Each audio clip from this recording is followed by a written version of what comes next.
Apa hal-hal yang dirindukan? Sepertinya tidak.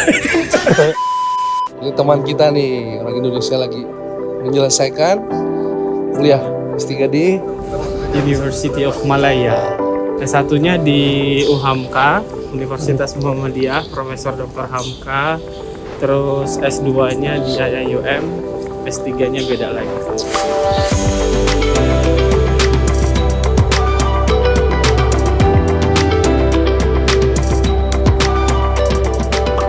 S3 dengan kurs yang sekarang itu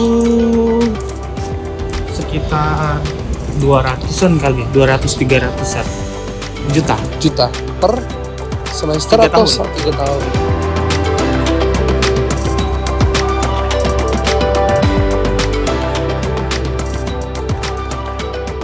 Dia minta 6 atau 6,5 kalau nggak salah, 6 atau 6,5 waktu itu, 6,5 kayaknya. IELTS. IELTS. Sebetulnya kalau secara umum di Malaysia selama kita ikutin prosedurnya kayaknya oke-oke aja.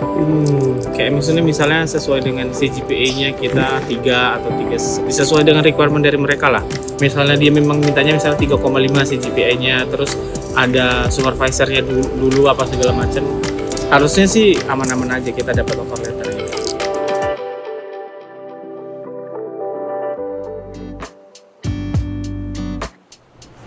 Halo Ri, Iya bang. apa kabar?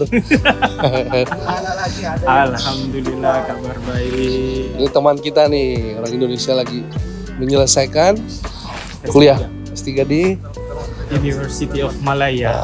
Ri, S1 di mana Ri kemarin? S1-nya di UHAMKA, Universitas Muhammadiyah, Profesor Dr. Hamka. Terus S2-nya di IAIUM, S3-nya beda lagi kampusnya. Kenapa S2 dan S3 yang ngambil Malaysia? Wah itu panjang ceritanya bang. Singkat aja. Singkatnya rezeki lah ya. Rezeki. Rezekinya udah di situ lah. Kalau singkat ceritanya begitulah. Mandiri atau beasiswa Ri? Waktu itu mandiri. Itu mandiri. Cuma pas sudah di kampusnya apply beasiswa. Apply beasiswa setelah dikalkulasi mungkin hampir tercover lah dari beasiswa itu. Kalau tanpa beasiswa perlu berapa biaya untuk, kita bicara S3 lah ya, S3 di S3 UM. S3 dengan kurs yang sekarang itu sekitar 200-an kali, 200-300-an Apa itu? Ringgit? juta Per semester 3 atau tahun. 3 tahun? 3 tahun selesai. Itu udah 3. Lalu kalau biaya hidup? Biaya hidup yang kalau irit banget mungkin bisa 3 juta 4 jutaan 1 bulan. Itu irit banget ya. Dan itu nggak termasuk sama tempat tinggal. Maksudnya untuk makan, biaya apa segala macam kayak gitu-gitu. Belum termasuk sewa rumah, kayak gitu-gitu. BBM. Itu udah kalau itu udah termasuk. BBM udah udah termasuk. Berapa harga BBM sini per liter? Per liter itu kurs yang sekarang berarti 8 ribuan. 8 ribuan ya? Iya. 8 ribuan tapi RON-nya 94. Kalau secara umum syarat paling susah untuk masuk UM itu apa di level S3? Sebetulnya kalau secara umum di Malaysia selama kita ikutin prosedurnya kayaknya oke-oke aja. Kayak misalnya sesuai dengan CGPA-nya kita 3 atau 3 sesuai dengan requirement dari mereka lah. Misalnya CGPA kita dia minta, saya lupa kalau untuk yang detail-detail itunya. Kalau misalnya kayak misalnya dia memang mintanya misalnya 3,5 CGPA-nya, terus ada supervisornya dulu apa segala macam. Harusnya sih aman-aman aja kita dapat offer letternya. TOEFL atau IELTS yang dipakai? Kalau itu penting ya? Iya, dia minta 6 atau 6,5 kalau nggak salah. 6 atau 6,5 waktu itu. 6,5 kayaknya sih. IELTS. Cuma karena waktu itu S2-nya sudah di sini, terus bahasa pengantarnya pakai bahasa Inggris, jadi tinggal melampirkan surat keterangan dari kampus S2 dulu. Jadi sangat terbantu. Jadi nggak perlu IELTS lagi. Prodi yang diambil, ini kan menarik nih. Nah, prodi sebenarnya kalau di Malaysia, di UM lah ya khususnya, spesifik di UM, dia tuh untuk S3 ada dua mode. Yang pertama research mode, yang kedua mixed mode.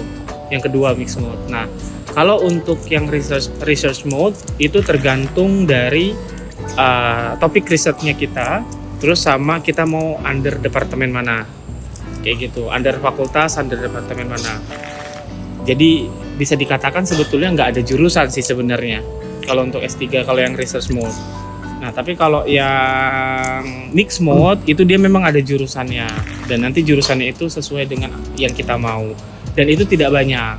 Kayak gitu. Biasanya kayak untuk S3 nih di Faculty of Education aja di University of Malaya itu yang mix mode itu yang dia offer cuma kurikulum, terus educational leadership and management, sama apa lagi gitu, satu evaluation atau apa gitu. Nggak gitu banyak offer, nggak gitu banyak course, nggak gitu banyak major yang di offer sama mereka kayak gitu.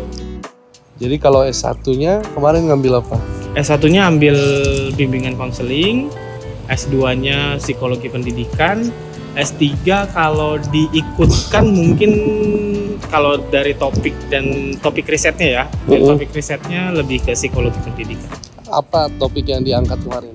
S3 nih lagi mau angkat tentang ADHD.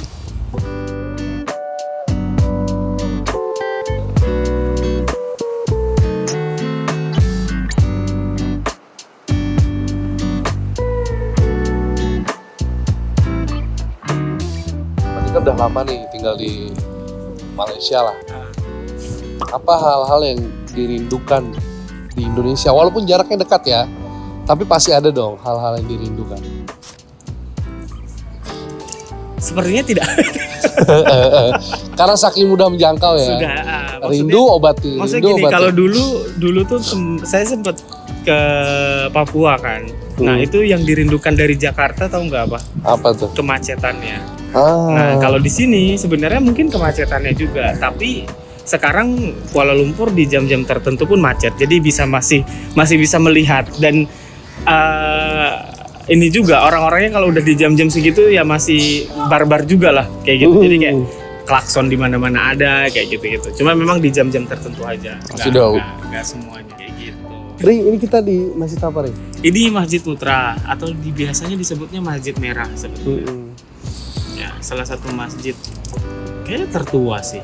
Karena ketika pemindahan pusat pemerintahan ke sini, ya ini masjid ini juga dibentuk sih kayaknya. Kalau sungainya, ini sungai ya? Tasik. Oh, kalau di sini sebutnya ya kayak mungkin kayak sungai. Cuma kalau di sini sebutnya Tasik sih.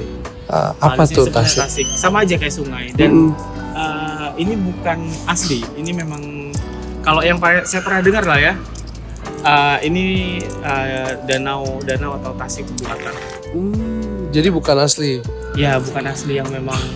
Jadi ini mungkin dulu dataran terus dibuat jadi Tasik kayak gini, dan ini menjadi salah satu sumber airnya untuk orang-orang ataupun untuk yang stay ataupun tinggal di sekitaran sini. Ri, kan kamu anak BK nih S1-nya. Bahasa Inggrisnya bagus. Belajar di mana dulu, Ri? Bahasa Inggris itu mulai sebenarnya dulu sempat ke Pare. Oh enggak. Kalau awal-awal saya sempat kursus. Cuma memang sebatasnya kursus di kampung-kampung kan, jadi nggak yang begitu signifikan lah. Terus yang lumayan ada confidence itu di Pare. Nah, level up-nya lagi di sini sih. Karena dari ketika saya tinggal di sini, saya jadi paham bahwa ternyata saya untuk mempelajari satu bahasa memang harus tinggal di environment yang mendukung untuk belajar bahasa tersebut. Ri, ini kan perantau jauh nih kan? Jauh kali lah. Ya, maksudnya perantau lama. Apa nih pesan hidup untuk teman-teman yang mungkin pengen merantau tapi ragu-ragu gitu? Gas aja lah. Oh gas aja. Gas aja, insya Allah pasti akan ada jalan. Seberapa penting Ri doa orang tua dalam? Oh penting. Buat saya itu preferensi pribadi, tapi kalau buat saya itu penting, apalagi di masa-masa yang sekarang. Ya maksudnya saya selalu walaupun misalnya hubungan kami tidak rapat gitu ya, tapi saya selalu informasikan sedang apa. Maksudnya kalau misalnya saya lagi daftar apa, lagi pas misalnya daftar ke sini pun saya bilang, saya daftar ini bilang kayak gitu. Artinya keputusan hidup yang saya ambil itu saya bilang dulu sama orang tua. Kayak gitu.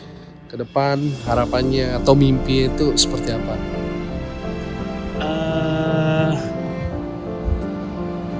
Saya bukan tidak punya mimpi, tapi lebih memasrahkan kali ya. Lebih memasrahkan apa yang akan terjadi ya terjadilah kayak gitu. Jadi biarkan Allah berkehendak dan itulah yang memang akan menjadi tujuannya kayak gitu sih. Untuk sekarang.